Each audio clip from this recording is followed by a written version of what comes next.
Hello दोस्तों, स्वागत है आपके अपने यूट्यूब चैनल पर। आज हम आपके लिए क्लास 10th का नया चैप्टर त्रिकोणमिति के अनुप्रयोग शुरू करना चल रहा हूँ। हम इसमें उसी क्वेश्चन को डिस्कस करेंगे जो आपके पेपर में हर साल 6 नंबर के आते हैं।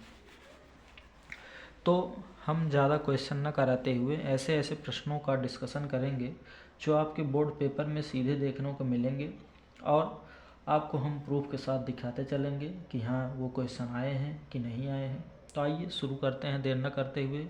इसका पहले थोड़ा इंट्रोडक्शन समझते हैं कि क्या होता है इसमें, उसके बाद हम आगे बढ़ते हैं। तो सवाल का है कि त्रिकोणमिति के अनुप्रयोग में ये चैप्टर है। जैसा कि अनुप्रयोग किस पर हुआ था, तो अनुप्रयोग तमाम प्रकार की चीज़ों पर हो सकता है। वो आपका स्तंभ भी हो सकता है। स्तंभ मतलब खंभा, आप जानते होंगे बिजली के खंभे कैसे होते हैं। वो आपका मीनार भी हो सकता है। क्या हो सकता है? मीनार हो सकता है। वो आपका मकान भी हो सकता है। क्या हो सकता है? मकान हो सकता है। आपका क्या हो सकता है? पहाड़ हो सकता है। क्या हो सकता है? पहाड़ हो सकता है ना। तो इसी प्रकार से आदि तमाम प्रकार की चीज़ें हो सकती हैं। तो वही होता है अनुप्रयोग। ठीक। दूसरी चीज़, इसमें एक दो शब्द आते हैं। पहला शब्द आता है उन्नयन कोड। पहला शब्द क्या आता है? उन्नयन कोड। पहला शब्द क्या आता है? उन्नयन कोड। ये उन्नयन कोड क्या होता है, आप इसे विस्तार में समझें। उन्नयन कोड होता है कि अगर कोई प्रेक्षक नीचे खड़ा है, अगर कोई प्रेक्षक किसे कहते हैं? जो व्यक्ति देखता है। अगर कोई प्रेक्षक नीचे खड़ा है और वो अपने आँखों से किसी वस्तु को ऊपर की तरफ देख रहा है ना, किसी वस्तु को ऊपर की तरफ देख रहा है। अगर कोई व्यक्ति नीचे खड़ा है, जैसे कि आप छत पर खड़े हैं और आपके भाई जो हैं वो नीचे खड़े हैं। ठीक। आप छत पर खड़े हैं, आपके भाई नीचे खड़े हैं, तो आपके भाई जो हैं वो आपको नीचे से छत पर आपको देख रहे हैं। आपका भाई जो है वह नीचे से अर्थात ज़मीन से आपको छत पर देख रहा है। तो क्या हुआ? नीचे से ऊपर। तो जब कोई नीचे से ऊपर की ओर किसी वस्तु को देखता है, नीचे से ऊपर की ओर जब देखता है, तो उसकी आंखों से ये जो रेखा बनती है इसे कहते हैं दृष्टि रेखा। क्या कहते हैं इसे? दृष्टि रेखा। और चूंकि ये नीचे खड़ा है, और नीचे जो खड़ा है तो वो है तल अर्थात जमीन। क्या है? जमीन, जिसे कहेंगे कि क्षैतिज रेखा। ये उसके पैर से जो तल होगा उसे हम कह देंगे क्षैतिज रेखा। क्या कहेंगे? क्षैतिज रेखा। और उसके बाद उसी से एक लंब खींच देंगे, जिसे अब जो इससे एक त्रिभुज बनेगा और व्यक्ति जहाँ से देखा रहेगा उसे ही हम कहेंगे उन्नयन कोण, और अर्थात उसे हम दर्शा देंगे थीटा से। ठीक। तो उन्नयन कोण की परिभाषा सरल शब्दों में अगर बताऊं तो कोई चीज़ अगर कोई वस्तु अगर नीचे से ऊपर की तरफ देखे, नीचे से ऊपर की तरफ देखे, तो वो हमेशा उन्नयन कोण कहलाएगा। ये सरल शब्दों में है ना। जैसे आप एरोप्लेन देखते हैं, आप नीचे रहते हैं, एरोप्लेन ऊपर उड़ता रहता है तो आप देखते हैं, तो उन्नयन कोण। हंस अगर उड़ता हुआ जाता है तो आप देखते हैं, कहते हैं देखो हंस जा रहा है, तो ये उन्नयन कोण मतलब आप ऊपर देख रहे हैं ना। तो इसी प्रकार से कोई अगर चीज़ आप ऊपर की तरफ देख रहे हैं अपने आँखों के द्वारा, तो उसे कहते हैं उन्नयन कोण ना। या ऐसे समझ लीजिए, उन्न का मतलब होता है उठा हुआ। उन्न का मतलब उठा हुआ, और इसमें शब्द आता है नयन। उन्न का मतलब उठा हुआ और शब्द आता है नयन। नयन मतलब नेत्र।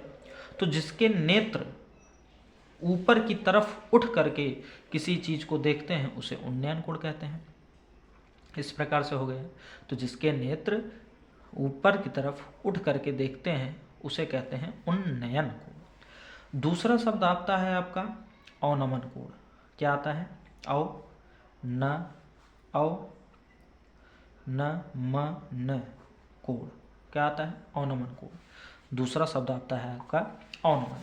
अवनमन में क्या होता है? सब चीज़ वही रहता है, दृष्टि रेखा, क्षैतिज रेखा, ऑल टोटल वही रहता है, बट इसमें कोण जो होता है वो थोड़ा सा चेंज होता है। अवनमन में क्या होता है? अव का मतलब नीचे और नमन का मतलब प्रणाम करना। अव का मतलब क्या हुआ? नीचे। अव का मतलब नीचे और नमन का मतलब नमस्कार करना, प्रणाम करना, सादर करना, आदर करना। आप अपने से बड़े का, जब कोई आपके रिश्तेदार आते हैं, मामा आते हैं या शहर से आपके पापा आ गए, मम्मी आ गई, दादी आ गए, दादा आ गए, तो आप उनका नमन कैसे करते हैं? नीचे झुकते हैं और उनके पैर को स्पर्श करके अपने माथे पर लगाते हैं ना, तो नमन करते हैं। तो इसी चीज को अवनमन कोण कहा गया। अर्थात जब आपके नेत्र नीचे की तरफ झुक जाएं ना, जब आपके नेत्र नीचे की तरफ झुक जाएं तो उसी कोण को हम अवनमन कोण कहते हैं। तो अवनमन कोण आप समझ चुके होंगे। अर्थात कोई वस्तु ऊपर है और वो नीचे की तरफ झुक रही है, ऊपर है नीचे की तरफ झुक रही है, या कोई व्यक्ति छत पर खड़ा है और नीचे की तरफ देख रहा है तो उसे अवनमन कोण कहेंगे। कोई व्यक्ति अगर छत पर खड़ा है तो नीचे की तरफ देख रहा है, उसे अवनमन कोण कहेंगे। कोई व्यक्ति एंटीना पे खड़ा है और नीचे की तरफ देख रहा है तो उसे अवनमन कोण कहेंगे। कोई व्यक्ति सीढ़ी पर खड़ा है और नीचे की तरफ देख रहा है, उसे अवनमन कोण कहेंगे ना। कोई व्यक्ति जब ऊपर खड़ा होगा और नीचे की तरफ देखेगा तो उस तरह से बने कोण को अवनमन कोण कहते हैं। तो मतलब जब ऊपर खड़ा है तो उसका, देखिए यहाँ नीचे खड़ा था तो इसका क्षैतिज रेखा नीचे हुआ था, यहाँ ऊपर खड़ा है तो इसका क्षैतिज रेखा ऊपर होगा। यहाँ पर कोई है, हंसता मुस्कुराता हुआ बच्चा खड़ा है और नीचे की तरफ देख रहा है, नीचे की तरफ, और जब नीचे की तरफ देख रहा है तो ऐसे ऐसे ऐसे ऐसे ऐसे एक कोण बनेगा। तो ये कोण आपका अवनमन कोण होगा जो थीटा होगा, और ये एकांतर कोण के कारण थीटा बराबर कर देंगे। ठीक, तो अवनमन कोण का चित्र ऐसे बनता है। ऊपर एक लाइन और एक्स्ट्रा हमें खींचना पड़ता है, उन्नयन कोण में वही काम नहीं करना पड़ता। आशा है कि आपको उन्नयन कोण, अवनमन कोण अच्छे से समझ में आएगा। उन्नयन क्या था? अगर कोई व्यक्ति नीचे से ऊपर की तरफ देखे तो उन्नयन, और अगर कोई व्यक्ति ऊपर से नीचे की तरफ देखे तो अवनमन कोण कहते हैं।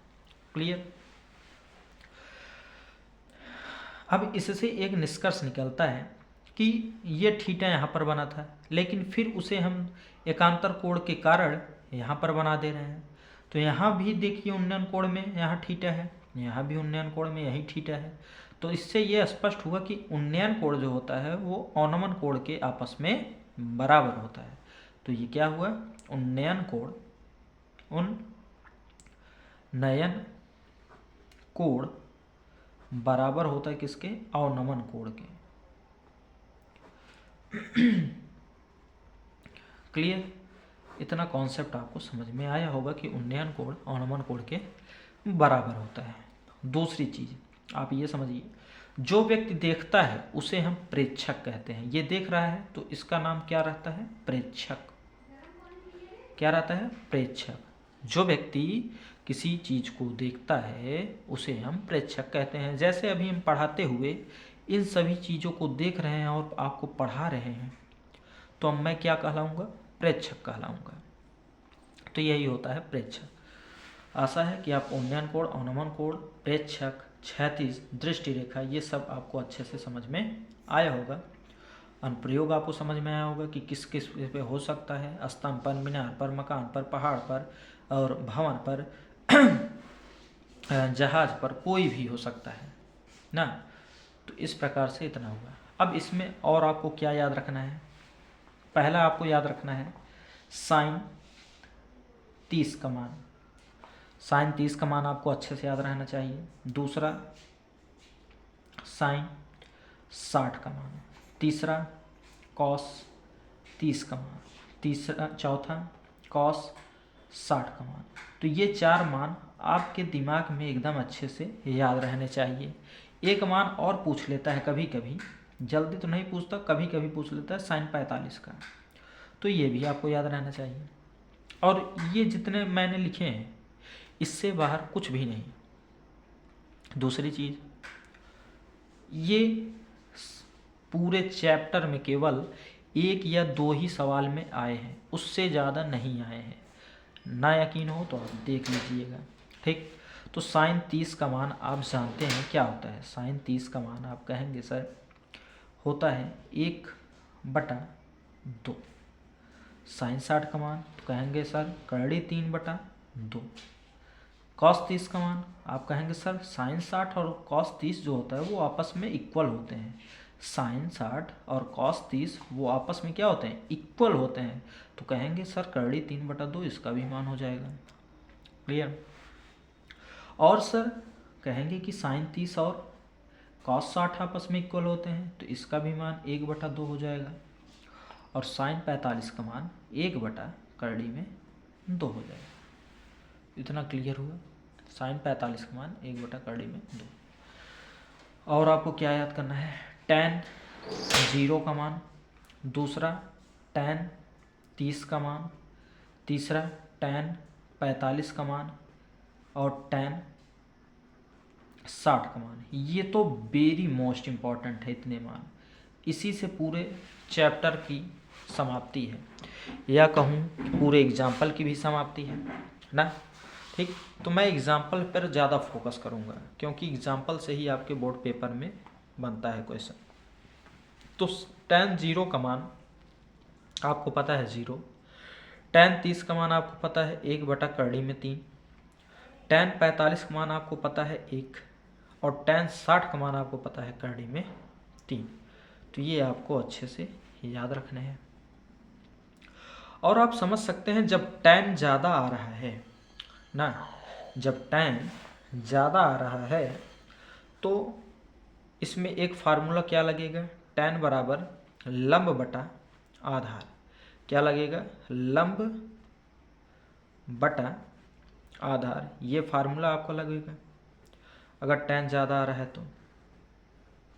दूसरा चीज़ आप कह सकते हैं कि सर साइन भी आ रहा है, तो साइन का फार्मूला क्या लगेगा, तो साइन बराबर आप जानते हैं साइन थीटा, ये tan थीटा, तो साइन थीटा बराबर होता है क्या, लंब बटा कर्ण। तो ये आपको अच्छे से कंठस्थ होने चाहिए। अगर आपको अच्छे से नहीं आते हैं तो आपको चैप्टर में परेशानी करेगी। तो इतना आपका बेसिक था जो कि 13 मिनट में मैंने कंप्लीट किया। तो सोचिए कितने डीप में, कितने अच्छे से, कितने गहराई तरीके से मैंने इसे एक्सप्लेन किया है।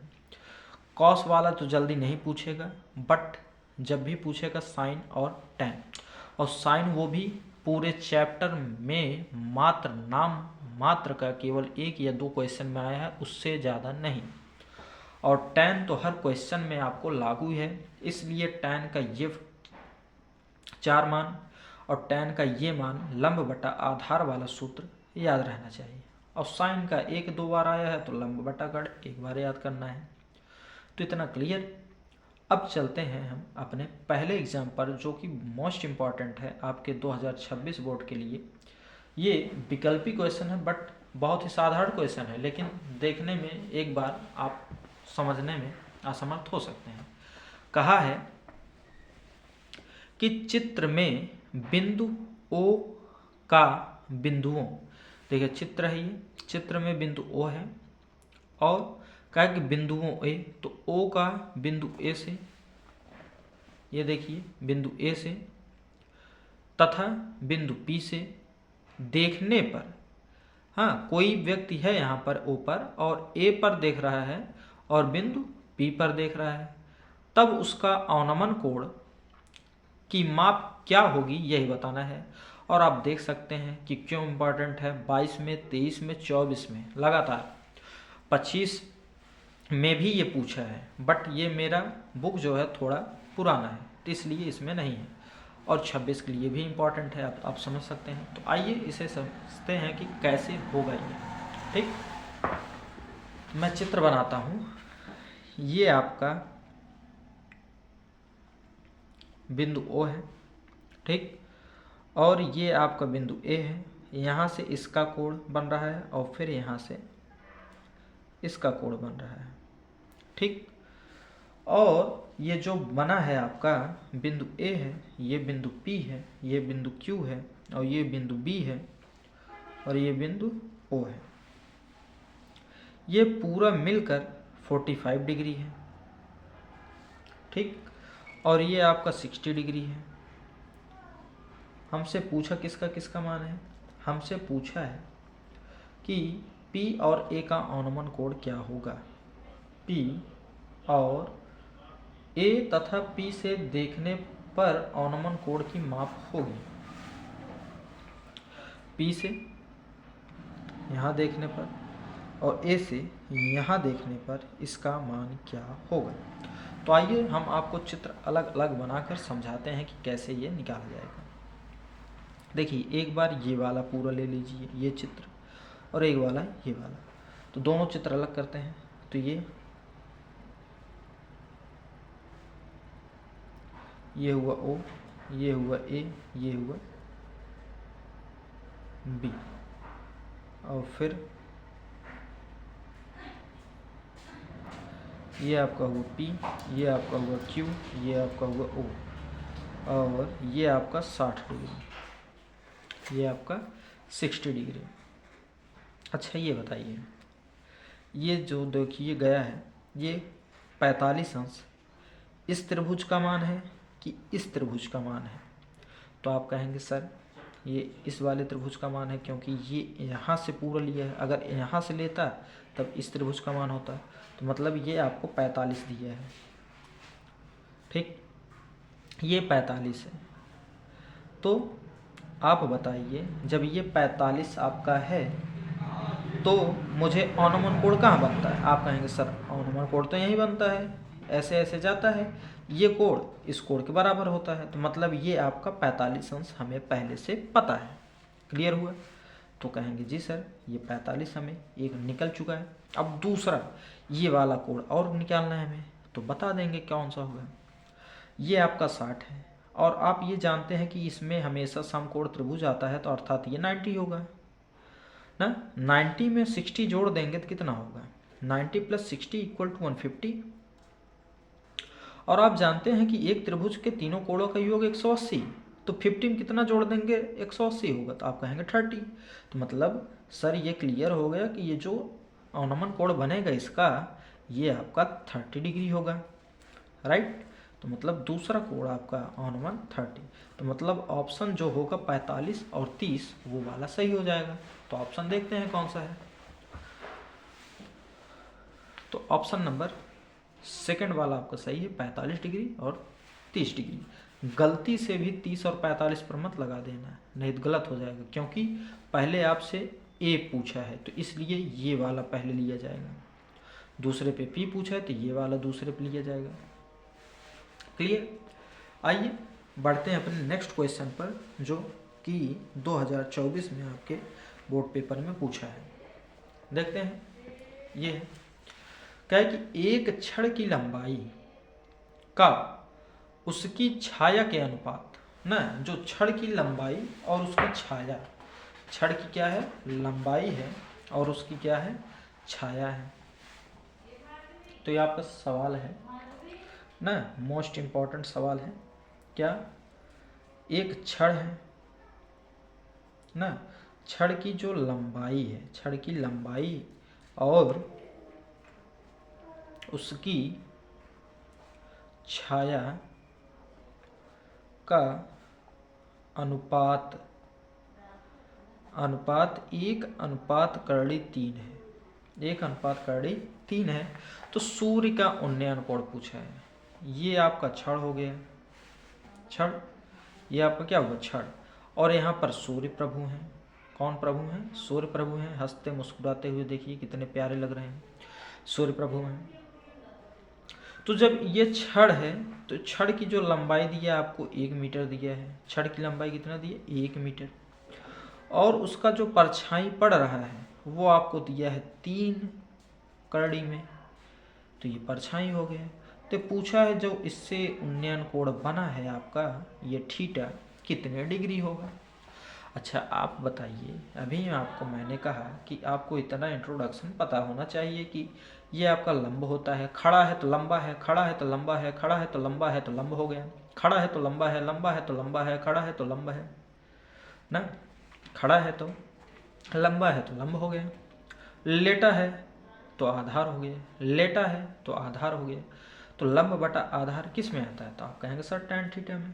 तो ओके, तो tan थीटा बराबर लंब, लंब कितना है BC है, आधार कितना है AB है। तो tan थीटा इक्वल टू लंब BC का स्थान पे 1, आधार AB का स्थान पे √3। अब tan, जब भी ऐसा सवाल आया था त्रिकोणमिति में, आपको पता होगा जब भी ऐसा क्वेश्चन होता है तो उसमें हम tan का मान देखेंगे कि 1/3 किसका होता है। तो आप कहेंगे सर अभी तो आपने याद करवाया है कि tan 30 का मान 1/3। तो tan से tan खत्म और थीटा का मान आपका आ जाएगा 30 डिग्री। तो यही आपका आंसर हो जाएगा। तो वेरी सिंपल क्वेश्चन, ठीक। अगर 2 नंबर में आएगा तो 2 नंबर का लिए सही है, और 1 नंबर का आएगा तो 1 नंबर। हाँ, तो जब भी ऐसे आए 1:3 आपको बिना कुछ सोचे समझे 30 डिग्री पर टिक लगा के चला आना है, ठीक। जब भी आपको ऐसा मिले 1:3 तो आपको क्या करना है, 30 डिग्री पर टिक लगा देना है। अगर केवल मिले 3 तो आपको लगा देना है 60 डिग्री। 3 मिले तो किस पर लगाना है, 60 डिग्री। और 45 मिले, हाँ 3 मिले तो 60 डिग्री। अगर केवल 1 मिल जाए तो 45 डिग्री। ये आपका ट्रिक हो गया। क्या हुआ, ट्रिक में मैंने क्या बताया आपको, ट्रिक में बताया अगर 1:3 दिखे तो आपको कितना लगाना है, 30 डिग्री। अगर केवल 3 दिखे तो आपको क्या लगाना है, 60 डिग्री। और केवल 1 दिखे तो आपको क्या लगाना है, 45 डिग्री। ये आपका ट्रिक हो गया। क्या हुआ, ट्रिक हो गया ना। बेहतरीन लगा कि नहीं ट्रिक, कहेंगे वाह सर आपने तो बड़ा ज़बरदस्त ट्रिक बता दी है, इससे हमारी परेशानियाँ कम हुई। हाँ, तो ऐसे ही परेशानी कम होगी। आप अच्छे से बस पढ़ते रहिए, इस चैनल से जुड़े रहिए और ज़्यादा से ज़्यादा लाइक सब्सक्राइब करवाइए, ठीक। आइए अगला क्वेश्चन देखते हैं। अगला है आपका, एक समतल मैदान पर, एक समतल मैदान है, मान लीजिए ऐसा कोई मैदान है, ये समतल है, देखिए मैदान है, पर एक मीनार की छाया, मतलब कोई मीनार उस पर खड़ी हुई है, छाया की लंबाई, छाया की लंबाई, हाँ मतलब मीनार की जो छाया होगी, अर्थात ये मीनार है और इसकी जो छाया इस ज़मीन पर अर्थात मैदान पर पड़ रही है, उसकी लंबाई कितनी है, √3 गुनी। कितनी है, √3 गुनी। अगर मैंने छाया यच माना है, ठीक, अगर मैंने छाया यच माना है तो उसकी जो छाया मैंने बोला, सॉरी, अगर मैंने उसकी लंबाई यच माना है मीनार की, तो उसकी जो छाया है उसकी √3 गुनी, मतलब यच की √3 गुनी, अर्थात √3 का उसमें क्या किया है, गुणा कर दिया है, तो यच √3 हो जाएगा। तो सूर्य का उन्नयन कोण, अब बताइए लंब आपका यच है और उसमें यच में √3 का गुणा हुआ है, लंब आपका यच है और उसमें √3 का गुणा हुआ है यच में, तो मतलब यच से यच कट जाएगा, आप समझ रहे होंगे। और जब यच से यच कटेगा तो बताइए 1/3 बना नहीं, आप कहेंगे जी सर। और अभी मैंने आपको ट्रिक बताया कि 1/3 अगर दिखाई दे तो क्या आपको मानना है, 30 अंश, तो मतलब इसमें जो ऑप्शन होगा 30 वैसे ही होगा एकदम। तो 30 अंश देखिए, ऑप्शन नंबर सी आपका करेक्ट होगा। आइए सॉल्व करके सकते हैं।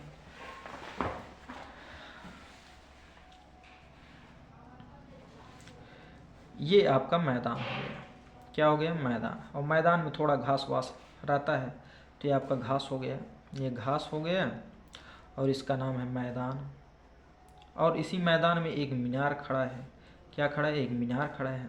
और इस मीनार का जो सूर्य के द्वारा छाया बन रही है ये मीनार की ऊंचाई मैंने माना h मीटर, मीनार की ऊंचाई कैसा मान लिए h मीटर, और इसकी जो छाया ज़मीन पर पड़ रही है वो आपकी √3 गुनी है, मतलब इसकी 3 गुनी है लंबाई की, लंबाई की 3 गुनी। तो ये ओ हो गया, बी हो गया, सी हो गया। लंब पता, आधार पता, तो tan थीटा, तो tan थीटा बराबर लगा देंगे लंब अर्थात बी सी, आधार ए बी, तो tan थीटा बराबर बी सी का स्थान पे h, ए बी का स्थान पे h√3, यस से एच कैंसिल, तो tan थीटा बराबर आपका कितना हो गया 1/3 में 3, और 1/3 अभी हमने बताया था किसका मान था, tan 30 का मान। ओके सर, tan से tan खत्म, तो थीटा इक्वल टू 30 डिग्री। क्लियर? तो यही आपका आंसर था। आइए चलते हैं एक बेहतरीन क्वेश्चन की तरफ, 2023 में आपका पूछा है। आइए देखते हैं, ये भी ये आपका 6 नंबर में पूछेगा। ठीक, कहा है कि भूमि के एक बिंदु P से, मतलब भूमि है और भूमि पर एक बिंदु P है, से एक 10 मीटर ऊंचे भवन के शिखर का, भवन का शिखर कितना है 10 मीटर है, उन्नयन कोण 30 अंश है। Thank you. तो भवन के शिखर पर, भवन के शिखर पर एक ध्वज को लहराया गया है, मतलब भवन जहाँ तक तैयार हुआ था वहाँ पर उसके ऊपर डंडे की सहायता से एक क्या लहराया गया है, झंडा लहराया गया है, ध्वज। और पी से ध्वज के शिखर का, मतलब झंडा जहाँ तक गया उसके शिखर का जो उन्नयन कोण बना वो आपका 45 अंश बना। तो ध्वज दंड की लंबाई और बिंदु P से भवन की दूरी ज्ञात कीजिए, और कर्णी का मान भी दिया है। ठीक, तो आइए देखते हैं, बहुत ही इजी क्वेश्चन ना, तो डरने की कोई बात नहीं जब मैं साथ हूँ। ठीक, तो वेरी मोस्ट इम्पॉर्टेंट 2026 के लिए। ठीक, कहा है कि भूमि पर एक बिंदु है, तो भूमि ये हो गया और भूमि पर एक बिंदु P है, तो मैंने एक बिंदु P लिया। अब कहा कि एक भवन बना है, तो भवन ये बना था, ये आपका भवन था, हाँ भवन बना था, तो P से एक 10 मीटर ऊंचे भवन, भवन की लंबाई कितनी थी 10 मीटर, भवन की लंबाई कितनी थी 10 मीटर ऊंचा भवन था। अब भवन के शिखर का उन्नयन कोण 30 अंश, भवन के शिखर, ये भवन का शिखर और ये बिंदु P, इन दोनों का जो उन्नयन कोण बन रहा था वो आपका 30 अंश का था। ओके, आगे इसके ऊपर एक झंडा लगा था, तो भवन के ऊपर एक झंडा लगा है, तो ये आपका झंडा हो गया, ये आपका क्या हो गया, झंडा बन गया, ये आपका झंडा बना। और इस झंडे के शिखर से इस बिंदु P का उन्नयन कोण जो बना वो 45 अंश का बन गया। झंडे के शिखर से बिंदु P का उन्नयन कोण कितना बन गया 45 अंश बन गया। उसके बाद क्या कहा कि ध्वजदंड की लंबाई और बिंदु P से भवन की दूरी ज्ञात कीजिए। ध्वजदंड की लंबाई मतलब इस झंडे की लंबाई, मैंने h मीटर मान लिया इसकी लंबाई, और बिंदु P से भवन की दूरी, मतलब ये दूरी निकालना है, तो इसके मैंने x मीटर मान लिया। तो बस नाम P A B C मैंने नामकरण कर दिए। अब हल करते हैं इसे अच्छे से, 6 नंबर की बात है भाई, अच्छे से देखना पड़ेगा। मानेंगे कि माना ध्वजदंड और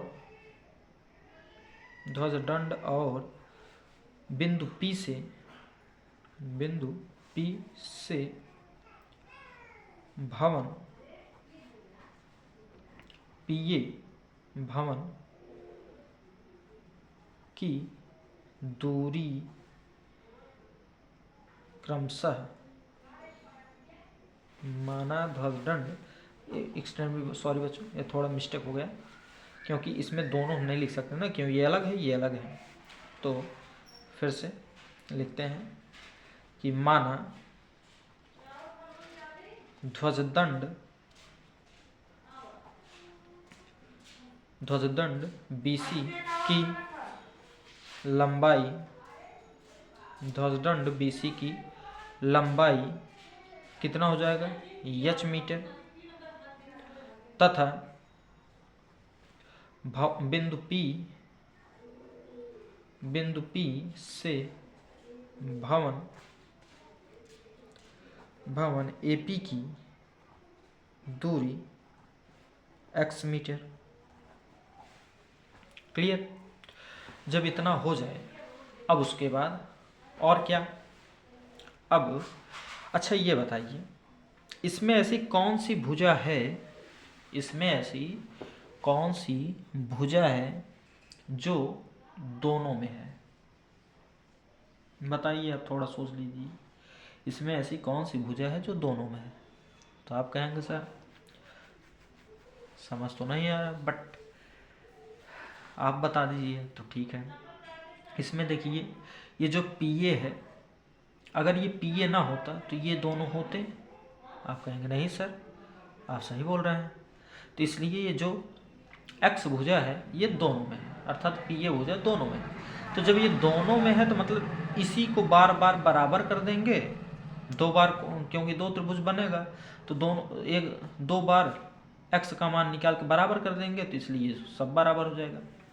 तो इसी की मदद से हम इसे सॉल्व करेंगे बहुत ही अच्छे तरीके से। तो आइए देखते हैं क्या। सबसे पहला मैं छोटा त्रिभुज लेता हूँ, त्रिभुज ABP में, ठीक, क्या लेता हूँ, त्रिभुज ABP में। तब लंब पता है आधार पता है तो लगेगा tan थीटा। तो tan थीटा बराबर AB अर्थात लंब बटा आधार PA।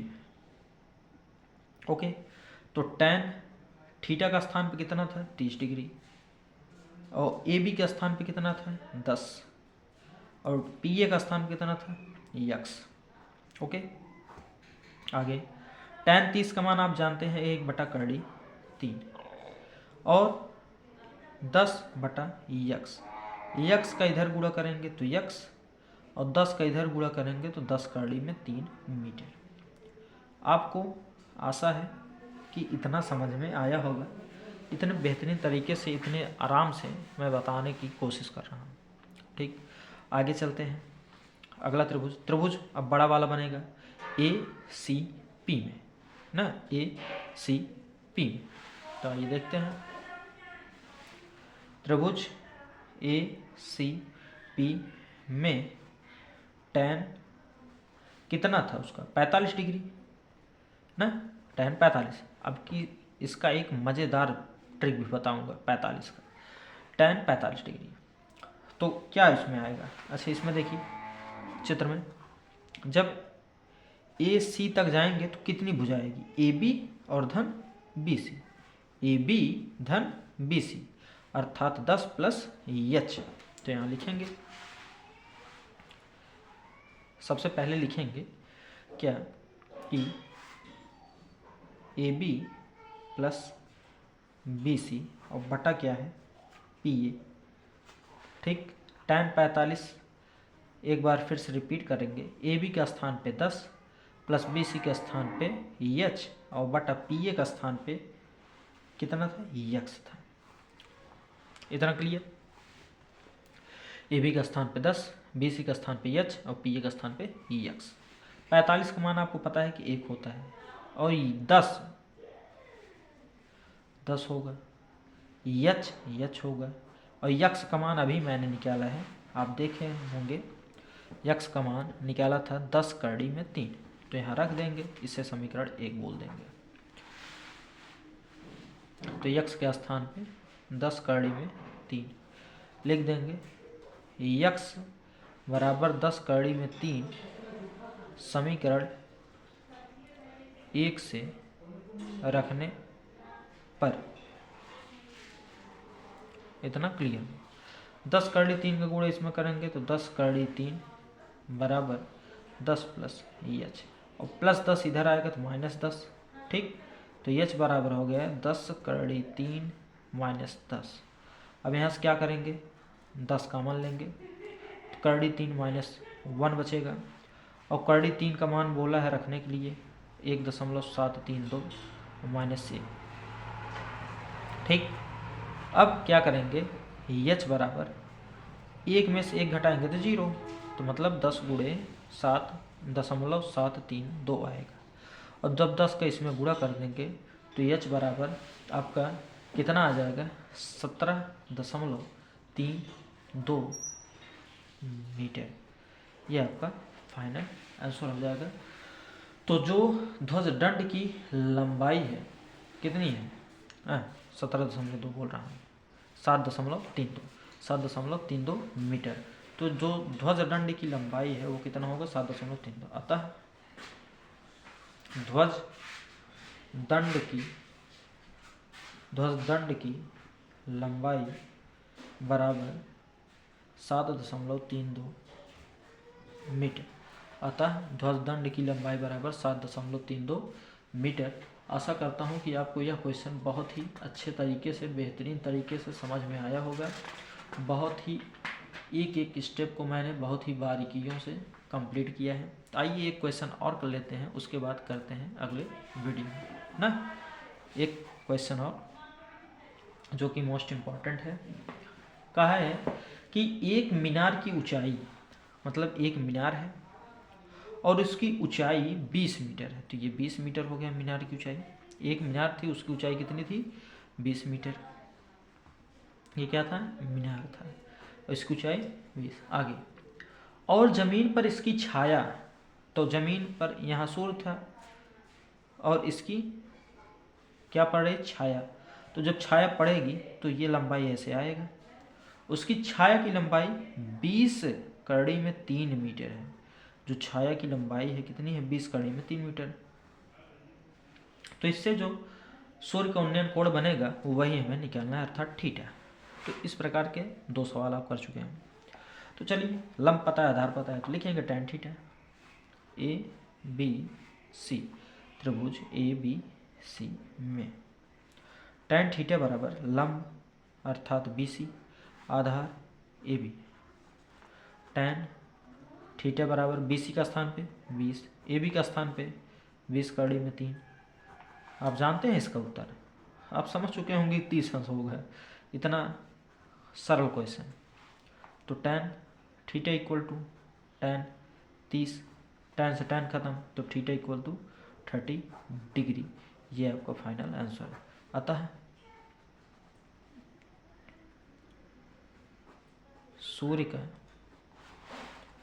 सूर्य के उन्नयन